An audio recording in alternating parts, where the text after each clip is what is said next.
Hello everyone, let us start with the first chapter of class 7 biology, that is tissues. Now before starting this chapter, we should have a little bit recap of the cell chapter that we have read in class 6. So what is cell? Cell is defined as the basic structural and functional unit of life. Why? Because each cell is having its unique structure and also each cell is capable of doing its all the functions. Now we know that a living cell comprises of two main parts, that is nucleus and the protoplasm. So from this concept we will know what is tissues. So a group of cells of similar or different type having a common origin and specialized to perform a particular function is called the tissues. That means when a group of cells they comes together and they perform a particular functions, they are known as tissues. For example, we can take as the muscular tissue. See, different the same kind of cells, they comes together and they form a muscular tissue, and which is capable of doing its function like what? Like contraction and relaxation. So we can tell that when a group of cells comes together, they form tissues, and in a group of tissues, when they comes together, they form organs, and when a group of organs comes together, they form an organ system. Now you can tell some examples: digestive system, respiratory system, cardiovascular system, all are the examples of organ systems. And when these organ systems comes together, they form an organism. So in this chapter we will know about the plant tissues as well as the animal tissues. So let us start today with the plant tissues. Now plant tissues are segregated into meristematic tissues and permanent tissues. Meristematic tissue is again segregated into apical meristem, lateral meristem and intercalary meristem, and permanent tissue is segregated into first simple tissues and complex tissues, which further have divisions. Like simple tissues have the divisions of parenchyma, collenchyma and sclerenchyma. According to their structure and functions, they are being differentiated, and complex tissues according to their function and as well as structure, xylem, it is been segregated into xylem and phloem, and all these tissues have their different functions in a plant. Now we will learn about the characteristics of meristematic tissues, by which we can understand that whether the tissues are meristematic tissues or not. Now, meristematic tissues have closely packed cells with little or no intercellular space between them. Now, what is the meaning of intercellular space? That is the space which is present between the two cells. So, in case of meristematic tissues, as they are very closely packed, like this, they are very closely packed, and therefore there is no space between them. There is no space between them. Now they are also mostly alike in shape. Whatever shapes they are having, okay, they can be hexagonal, they can be oval, they can be spherical. So whatever shapes they are having, according to the places they are having, they are mostly alike in shapes, and also they are living. They are always living. Why they are always living? Because see, if they are not living, if they don't have the protoplasm in them, if they don't have the nucleus in them, then they will not be able to go through the cell divisions, and if there is no cell division, then there will be no new cells. Okay, why this plant is here?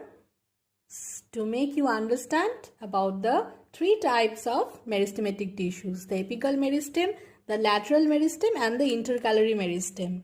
So this one, the location of the apical meristem is at the apex. So this one is the apical meristem which is present.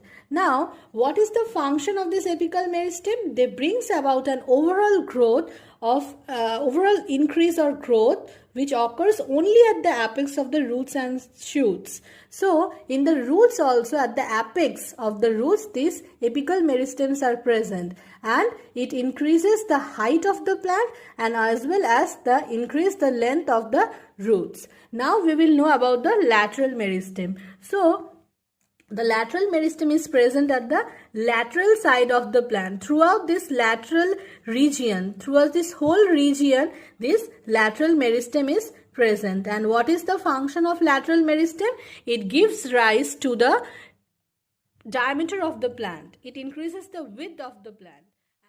Now we will know about the intercalary meristem. Before knowing that, we need to have a little bit concept about the node and internodes that you have already read in class 6. Now, the place from where the leaves have emerged from the stem, this region is known as the node. This one is one node, this one is the another, this one is the another node. So, these nodes are present at various positions in the main stem. Now, the place between the two nodes, is known as the internodes. See, this place is known as the internode. This place is also known as the internodes. Now, intercalary meristems are present at the base of the node and along the internodes and on the leaf base as well. Now, what is the function? It is responsible for the growth in the length of the plant and internodes and also regulates the development of the branches around the node region.